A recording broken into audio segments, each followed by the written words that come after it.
Guys, Fit for What podcast. I'm Lindsay Alvestad, and I'm here today with Dane. What's going on, guys? All right, so we have our episode coming up, but first, a few quick announcements. Dane, what's going on? Well, we got Grit Squad going on. We are, as of right now, this day, we're halfway through the month. When this drops, we'll still have about 10 days to get in some sign-ins, class attendance. I want to take a quick second to reward the top 3 people. We got some front runners here. Most sign-ins so far. So there's a clear top 3 right now. We have Vern Miranda, number 1. Ooh, good job, Vern. Good job, Vern. We have Sue Neville, crushing it. Pretty consistent. Every evening I feel like I see her in here every evening, late night. And then Jordan Trimble. Those are the top 3 so far. They're right about 13, 14, 15 sign-ins each, something like that. After that, we have quite a few people with 12 sign-ins, so I'm hoping those guys will clearly make it by the end of the month. Excellent. Yeah. Do you know where you are? Good on them. Somewhere around 11. All right, nice. Yeah. I don't know where I am, but I'm gunning for it. And really important here, guys, you don't need to take class every single day. So for a lot of these folks, they're coming in, they're spending an active recovery day. And Dane, we have something though that's in our programming now. You might have noticed this in Wodify, you guys. Dane, tell us a little bit about our active recovery care. Yeah, active recovery care, or ARC. You can see it in Wodify. It comes out on Wednesdays and Sundays. Those are 2 days when we don't have a true CrossFit WOD. More of a rest day. More of a 9-hit day. Yeah, rest day in the programming. So that's a perfect day to come in on open gym. You're not hitting the weight too hard. You're working on some unilateral stuff, a little bit of like core stabilization and stuff to kind of keep your body healthy, but get you moving on your days off. Good stuff. Yeah, you should definitely end those active recovery care workouts feeling better than when you started, not wrecked. Like for example, today's, we're recording this on a Wednesday, today's wraps up with some nasal breathing and whatnot, good stuff to be practicing. And probably most of us aren't thinking about it in the middle of a CrossFit workout. And yeah, don't forget, you guys, we've got the Whole Life Challenge coming up. We start on, well, by the time you hear this, it'll be a day late. It starts on January 18th, but you'll still have time even over the first few days of the Whole Life Challenge. It's okay if you're a late sign up, you can still jump in. So if you're hearing this, it is the future. It is the 19th or the week of the 19th at the point that you hear this. You can still jump in. It's not too late. All right. If you need some details on that, go back to episode 2. Dane and Gabe covered everything you need to know about the Whole Life Challenge and how to get signed up. That's in our episode, actually episode 3, sorry, correction there, episode 3 show notes. So you can find everything there that you need. Right on. One more thing, 2 more things. We have Ring Muscle Up Workshop, just touch on that a little bit. We've been announcing it during our classes, Saturday, January 25th, 10:30 a.m. in the West Room. There's a great opportunity to come in and practice some drills and progressions specific towards the muscle up that we don't always have time to cover in a CrossFit class. You know, we got a lot of other stuff going on, a bunch of other movements. It's hard to really focus, even sometimes logistically, just setting up the rings in certain ways to do some of these drills. So it's a great time to pop on over and do that if you're working on your muscle up. What else? Where to find it? Where do we find it? We'll link to it in the show notes. Facebook, Eventbrite. Yeah, Facebook and Eventbrite, but if you're looking at our show notes, we'll link to it there. But yeah, I mean, Dane, this thing's only $20. That's a steal. It's a steal. Guys, I'm gonna get up on my soapbox for just a moment. This is one of those things that totally burns my toast, is when people are really reluctant to pay $20 for these things. Dane, you've spent thousands of your personal dollars learning the things that you're about to teach at this clinic. Is that true? Yeah.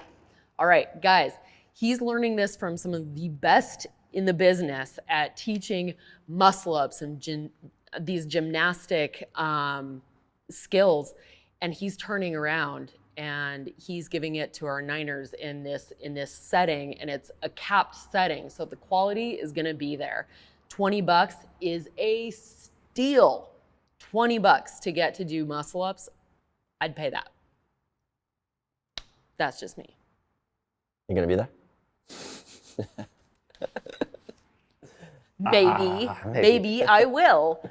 We also have that morning some yoga going down on the 25th, 11:30 a.m. Allie is going to be leading a yin class. It's going to be only $5 to get in for that. It's right after 9-HIIT, you guys. So yin style yoga is going to be nice, slow, long holds, gentle. It's just what you need after you've been beating up your body all week and you need to stretch out for a little bit. That is a really great way to do so. And if you're doing the Whole Life Challenge, you'll get your mobility points that day for doing that, right? Yep, for sure. Okay, excellent. Guys, let's get to our episode. Dane, what are we talking about today? Ooh. It's a hot topic. Yeah, it's a hard one for me. Is it? How to make friends at the gym. How to make friends at the gym. Little introverted, so I don't always make friends the best, you know. So have you taken the Myers-Briggs personality test? No, I have not. You haven't? Okay, no, I feel like I don't think every geek should. I feel like you learn a lot about yourself in those personality tests. So you're an introvert. Mm-hmm. I am for sure an introvert. And guys, being an introvert doesn't necessarily mean that you're shy. It does, however, mean that it takes more energy to be in big group situations. And we recharge in our alone time. So you can probably tell that because we're such like book and podcast geeks and all that stuff. That's our downtime. And folks who recharge in a group setting are more likely to be extroverts. There's also extraverts, right? That's kind of like a blend of the two. We won't get too far into that. That's kind of getting off in the weeds though. But all that to say, the need for belonging, the need for like a feeling of community and reaching out to others, that's really universal. This is something that there's a lot of psychology around this, that even folks who say, well, I'm not going to the gym to make friends. I mean, that's cool and everything, but a lot of the time after a while, they come to see it as social outreach, even if they didn't originally show up for that. Yeah, for sure. I don't know about you, Dane, but when I very first started here, I so wish that I had started years prior. And the reason why is because I'd been going to a normal gym in St. Pete, and it was so hard. Everyone's under headphones. Everyone's trying to eyeball whether or not they're getting the squat rack next, or they're going to be able to bench press today and get their like giant set in of, with the heavy dumbbells or whatever. Mm-hmm. And they're thinking about their own workout, and they are definitely not thinking about meeting other people, learning their names, all that stuff. So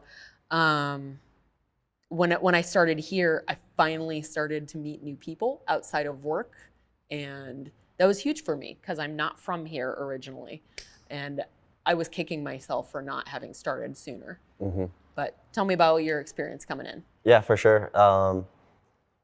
I came in just out of college, so in college it was really easy to make friends, and you were in sports and everything too, so you had you had a sports. You have a teammate. I already have teammates, people in my classes that I already know. I lived in the dorms, so you meet people through the dorms. It was just like super easy to meet people. It's harder as an adult, right? Yeah, you get out in the real world, it's harder. I still had some friends that live back home, so I could hang out with them, but they're not always the most into the gym scene. So kind of finding CrossFit 9 and starting to meet more people was definitely a big plus. I thought I was just coming in to look for fitness and do some cool like muscle up gymnastic stuff, but turns out that the people are pretty cool here. All right, yeah, does turn out to be the truth, right? So guys, while this podcast is mostly targeted at people who are already our members, it goes without saying that choosing the right gym is paramount, because the culture is not going to be the same at every business. For a lot of gyms, they're not doing group classes, which just really generally lend themselves to talking to other people and interacting with other folks, right? Yep. So group classes are really key. If you walk into a place and everyone's under headphones, that is code for I don't want to talk to anyone. And right? Am I wrong here? This Nope. is exactly why we don't allow headphones in our classes. Two things there. Safety, you need to be able to be coached, correct? And be aware of your surroundings in a group class. But also, we don't want you in your own world. We want you to have to interact with other people and talk to them and bond with them throughout the workout. That's really, really important. And also, if you're walking into a class and everybody is trapped in a certain spot, or they aren't moving around the class a whole lot, I find that it's a lot harder to interact with folks in a setting like that too. Yeah, So, yeah, definitely dynamic kind of class atmosphere is much better. Right, where you're able to mix and mingle and everything. And this is another one where I'm going to tell you investment matters, because if you are going to a spot that's super duper cheap and everyone is there because it's a screaming deal, they probably are not super invested in meeting other people and making connections there. Whereas if you're going to some place that's going to be a premium type of membership, folks are more likely to be invested in each other as well. Yep. Tell me your thoughts on that, Dane. Yeah, usually if they're spending more money on themselves, they personally want to get better, and they just tend to be more invested in the place as a whole. Gotcha. So they're actually invested in the gym rather than, this is just some place that I go with my headphones and Bingo. don't talk to anybody. Right. Number two. Number two, say hi first. Learn names, say hello. That's something we do every class. Yeah, That's the first step to making friends, right? Before we do the whiteboard brief, before anything, it's walk around, say hello, high five it out. Even if you don't have time to exchange names with all 20 people in class, at least you're having a high five, making eye contact with some people. Yep. So this is one of those ways that it is really vulnerable to go approach somebody and say, hi, I'm Lindsay, good to meet you. And we get in all these social anxiety stories in our head of like, oh my gosh, I can't remember this person's name. I've introduced myself to them 5 times now and I can't do it again. They probably forgot your name too, so it's okay, right? Yep. When I got over that in my first few months at CrossFit 9, when I got over like feeling self-conscious about that, it was such a relief. I realized everyone else was forgetting my name too, just as much as I forgot theirs. And then over time, the practice, it's just like good reps, right? Pretty soon, it's second nature and you remember how to do it, how to remember people's names. And it takes a few tries. And also, last thought on that, I don't know about you, Dane. I feel like CrossFit 9 has brought a lot of diversity into my life I can say it probably would not be there if I were not in this situation. Mm-hmm. So you get to work out alongside people of every background imaginable. We have grandmas here, we have retirees here, we have college kids here. Every race, every background that you can imagine. We have people from all over the world who are coming here to work out alongside each other. And what a blessing that is. Mm-hmm. It's pretty awesome. It's one of my favorite things about coaching is like sometimes you just look around, everyone's music's blasting, everyone's just kind of in their own zone. Middle of class, whatever it may be, snatching, doing like handstand push-ups and all this crazy stuff, and you look around, everyone's doing kind of like their own little modified version of it, but it's all the same. They're getting the same workout, and it's like everyone of all different ages, looks, everything. It's pretty cool, and you like take a step back and take a look at a 20-person class, who you have in your class. It's pretty awesome. It's awesome. Yeah, I totally agree. And getting that level of diversity across all different variables, I can think of very few other ways that would happen. But who's to say that you're not going to end up with a friend who's totally on the opposite age spectrum as you. They could be from another country. They could be like, there's so many possibilities there. Don't just go for the person who looks like you, right? Yeah, definitely. All right, cool. All right, number 3, keep showing up. And this goes back to Grit Squad, right? So not only do you get the best results if you're showing up consistently, you also get the best social results, right? Yeah. I mean, being consistent, and when you're trying to grow a social network and whatnot, being consistent is really key. And also trying to attend somewhat the same class times consistently. Yep. Yeah, just being around at the same times when the other same people are around at that time, you're just more likely to bond with them. Obviously, if you're going from like 5 a.m. to 7 p.m. to noon one day, then you're not going to see the same people. You're not going to have the same interaction, build that rapport with them. All right. And it is always worth, at the end of class, when you're high-fiving people, it's really worth it to say like, hey, see you tomorrow, right? Telling them that you expect to see them tomorrow. Let's rewind that back a second. You should be high-fiving people after class. Yes. You shouldn't just pack up and get out of here. You should be high-fiving people. You are absolutely right, Dane. If you, at the end of your workout, are just like, oh, I gotta go, and you are jumping into your car and screeching out of the parking lot, you are missing out. Give yourself 3 minutes, high-five some people. You never know. It might be the highlight of that person's day. Maybe they had a really crappy workout, and the fact that you stuck around to cheer them on or give them a high five at the end of their workout might totally turn their outlook around, right? For sure. You're absolutely right on that, Dane. And then,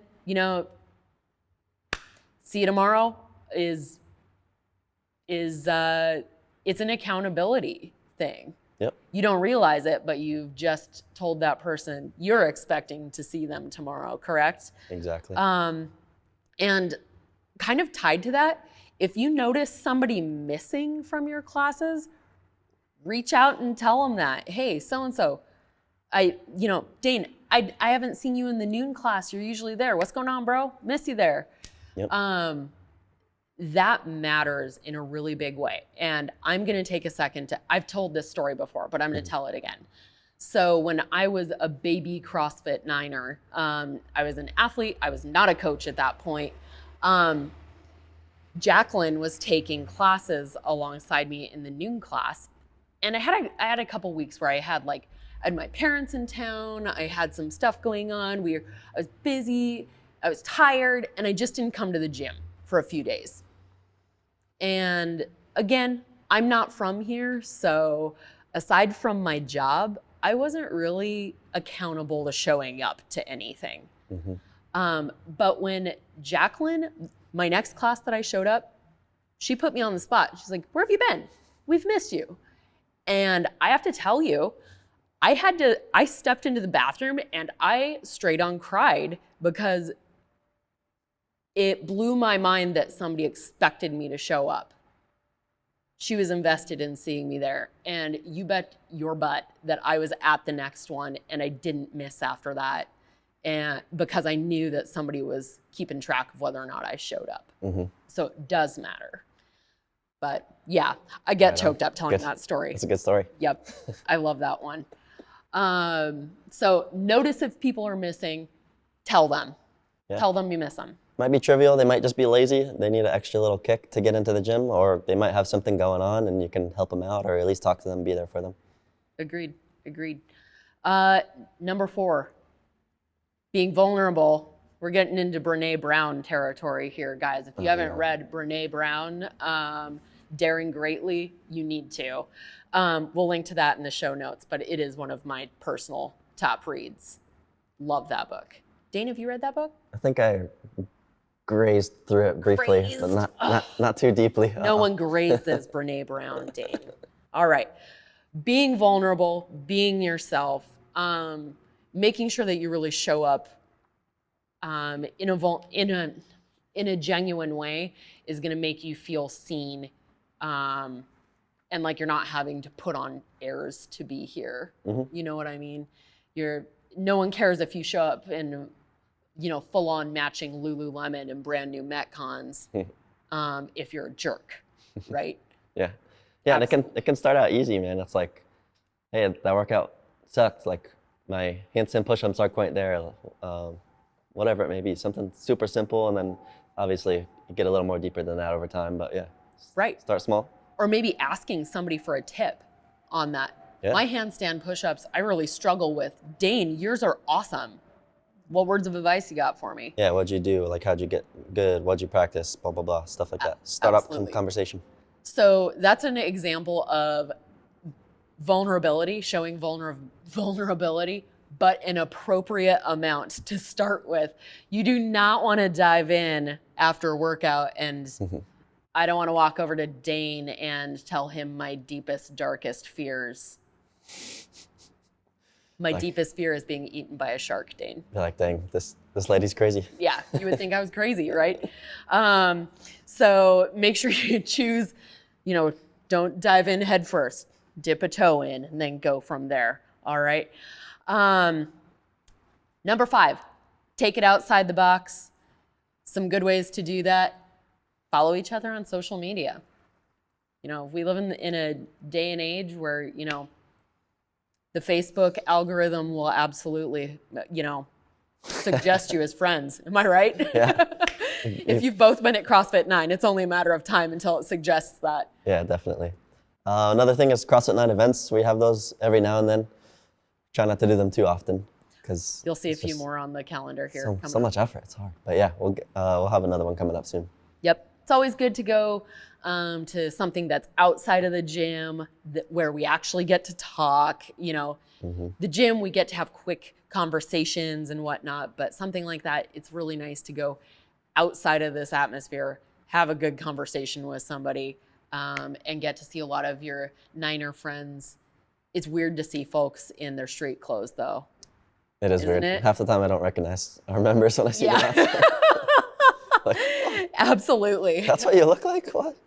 Absolutely. Yep. So it's good to get outside the box together, and definitely when we post those events, show up to them.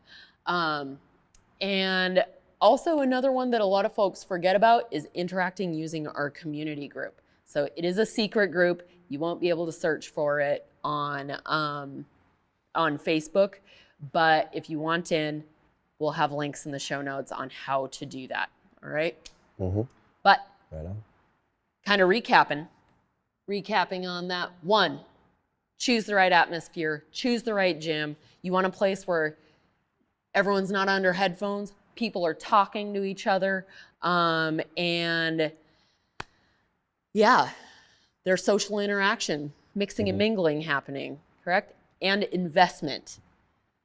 If you're going cheap, you probably are not in a place where people want to invest in meeting you. Right on. Hate to put it that way. Yeah. But that's pretty true. All right, number 2. Say hi. It's simple enough. Say hi first. Say hi Don't first. Wait. Yes. Don't wait. Don't wait for someone else to say hi. You go and say hi. Do you ever find that like people are in like a social game of chicken? Yeah, all the time. Yeah, where they're like, I guess that is like adult life, right? Where one of them doesn't want to say hi until the other person says hi. It's like this. Yeah. Yeah, it's chicken. Like, just say hi first. Grow a pair. You got it. Grow a pair. No. It's true. I gotta be better at that. Do you? People gonna call me out now. Yeah, get in there, dig in, say hey.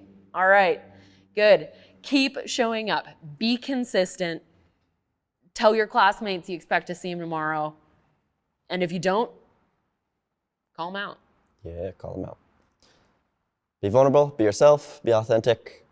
That's how you make connections. You can't be a tough guy in the corner all the time and expect to make friends, or be the quiet person hiding in the corner doing their workout, and then wonder why nobody talks to you. Oh, man. That always breaks my heart when people are working out in the corner all the time, but then they tell me later on they're having a hard time making friends. Yeah. So preventable. All right. 5th, last but not least, take it outside the box. Friend each other on social media. Get to know folks. You might learn that they have a really cute dog, and so do you, and you can take them to the dog park together or something. You can make connections that way and learn about each other. Attend CrossFit 9 social events. You're going to see more of those on the calendar now that the holidays are done. And of course, interact using our CrossFit 9 community group, because that's where we post a lot of our information. You can ask questions, you can cheer each other on, all that good stuff's going on. I like it. Cool. I think that's all for today, right, Dane? That's it. Wrap it up. See you guys next time.